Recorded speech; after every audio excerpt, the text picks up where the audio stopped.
till I can't no more. I got the horses in the back, horse stock is a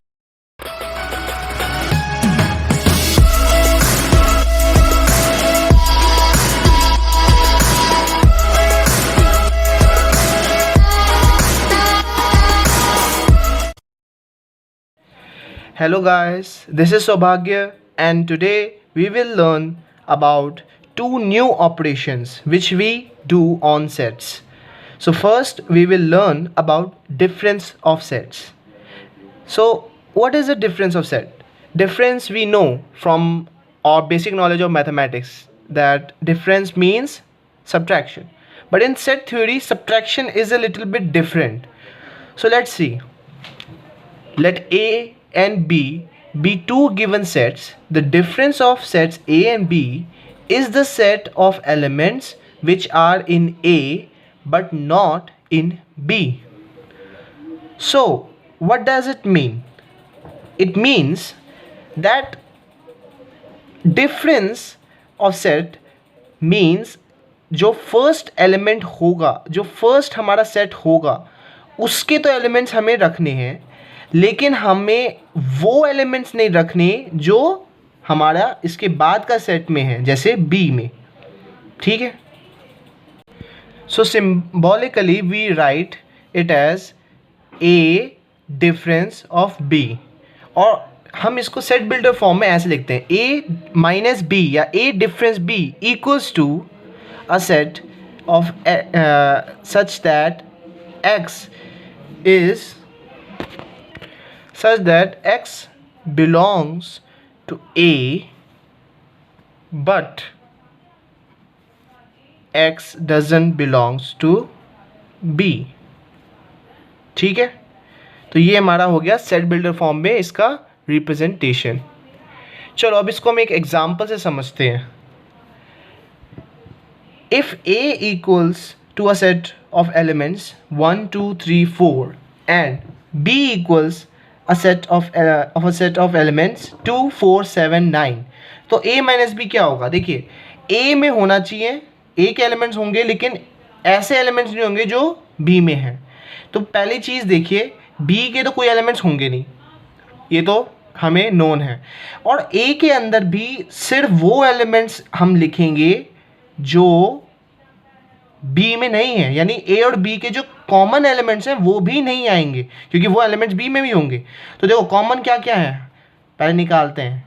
ए और B में common क्या है? 2 common है, ठीक है, और ये 4 कॉमन है. तो 2 और 4 कॉमन जो हैं ये भी नहीं आएंगे. तो क्या बचा ए में? 1 and 3. तो ए डिफरेंस बी 1 and 3 आ गया. अब ऐसे ही अगर हम बी डिफरेंस ए निकालने की कोशिश करें तो वो क्या होगा? पहली चीज़ बी, अब इसमें क्योंकि बी पहले है तो हमें बी के एलिमेंट्स चाहिए लेकिन ए के एलिमेंट्स नहीं चाहिए, और जो कॉमन है वो भी नहीं. तो 2 and 4 जो कॉमन है वो नहीं होंगे, तो उसके अलावा बी में क्या बचे? 7 and 9. तो हम 7 और 9 लिख देंगे. Now let us understand this with the help of some graphs. So अगर ए इंटरसेक्शन बी एग्जिस्ट करता है तब हमें ऐसा कुछ ग्राफ मिलेगा ए और बी सेट्स का. तो इसमें हमारा ए माइनस बी क्या होगा? उसमें ए होना चाहिए, ए डिफरेंस बी में ए होना चाहिए लेकिन बी नहीं होना चाहिए. तो बी का ये भी होते हैं, तो सिर्फ ये शेडेड पोर्शन होगा हमारा, सिर्फ ये शेडेड पोर्शन. ठीक है. सेकंड में जाते हैं. अगर बी सबसेट है ए का तब a माइनस बी क्या होगा? a डिफरेंस b क्या होगा? b सबसेट है, तो देखिए हमें b नहीं चाहिए लेकिन a चाहिए. तो b के अलावा जितना भी a का एरिया है उसको हम शेड कर देंगे. ठीक है. थर्ड देखते हैं. a and b are disjoint. अब यहाँ डिसजॉइंट है, ये बहुत सिंपल है. तो अब हमारा a माइनस बी क्या होगा? हमें ए चाहिए, बी का कुछ नहीं चाहिए और बी का कुछ कॉमन है भी नहीं, तो हमने सिर्फ ए को शेड कर दिया पूरा. So in this way we can graphically represent the difference of sets. Difference of set से एक नया एक कंसेप्ट बना है जिसे हम कहते हैं सिमेट्रिक डिफरेंस ऑफ सेट। ये भी एक तरह का हमारा सेट ऑपरेशन है, और इसमें हम डिफरेंस ऑफ सेट्स को ही यूज़ करके एक नया सेट बनाते हैं। तो चलो let's understand this. The systematic difference of set A and B is the union of sets A minus B and B minus A. मतलब क्या? दैट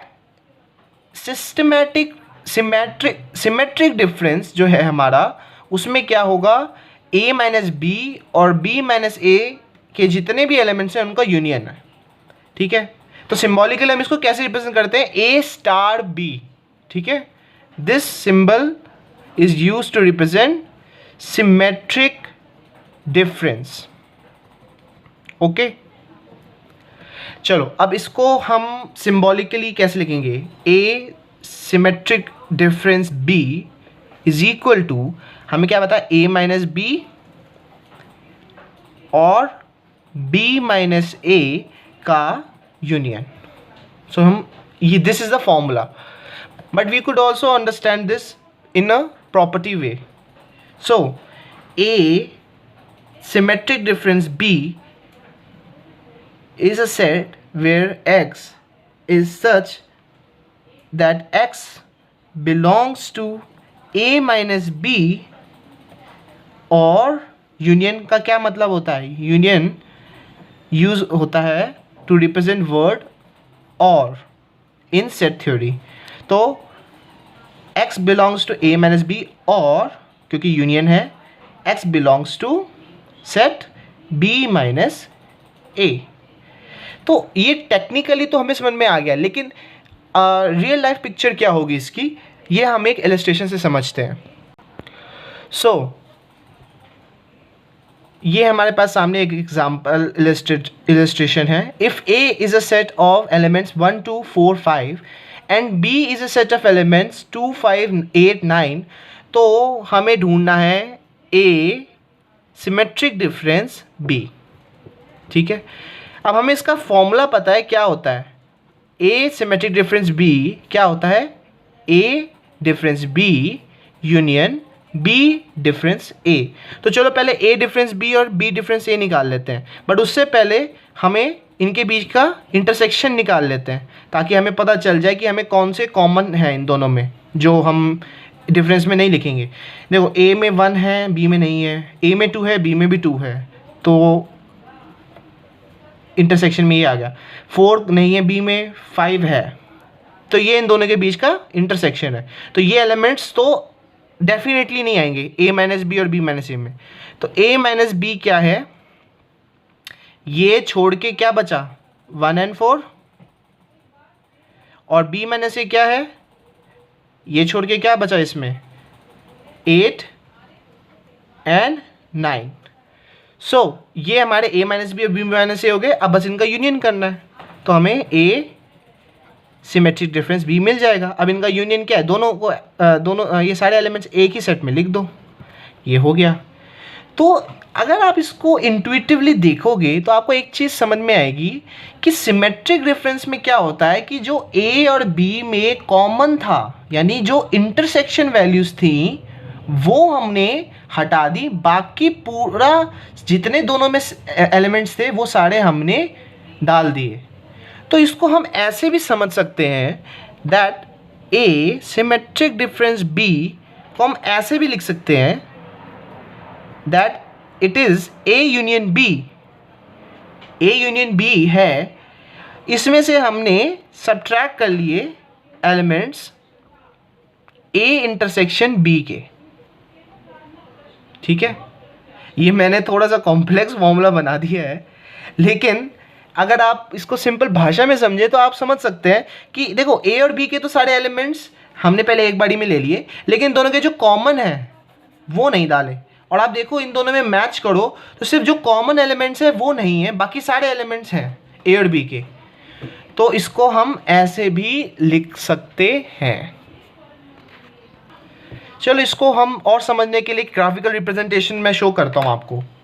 देखिए इसको हम शो कैसे करेंगे कि इंटरसेक्शन छोड़ के सब कुछ है।